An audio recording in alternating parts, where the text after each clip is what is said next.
నమస్కారం ఈటీవీ 360కు స్వాగతం. ముందుగా ప్రధాన అంశాలు. ఢిల్లీలో మోదీ అమిత్ షాను కలిసిన సీఎం రేవంత్. వేలం లేకుండా బొగ్గు గనులు కేటాయించాలని నివేదన.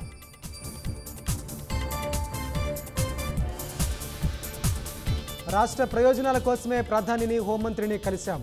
విభజన చట్టంలోని హామీల పరిష్కారానికి విజ్ఞప్తి చేసినట్లు వెల్లడి. తెలంగాణకు బదిలీ చేయాలని ఏపీ సర్కార్ను కోరిన ఉద్యోగులు.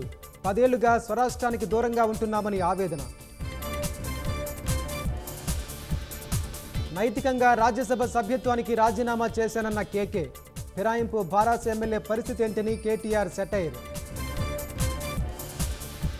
హైదరాబాద్లో నకిలీ మందుల తయారీదారులపై దాడులు. 50 లక్షల విలువైన ఔషధాలు స్వాధీనం చేసుకున్న పోలీసులు. జార్ఖండ్ ముఖ్యమంత్రిగా హేమంత్ సోరెన్ ప్రమాణం. 5 నెలల తర్వాత మళ్లీ సీఎం పీఠమెక్కిన జేఎంఎం నేత. బ్రిటన్లో కొనసాగుతున్న సార్వత్రిక ఎన్నికల పోలింగ్. మరికొన్ని గంటల్లో తేలనున్న రిషి సునాక్ భవితవ్యం.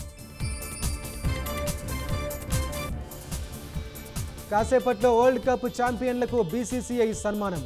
ముంబై తీరంలో విజయోత్సవ ర్యాలీకి పోటెత్తిన అభిమానులు.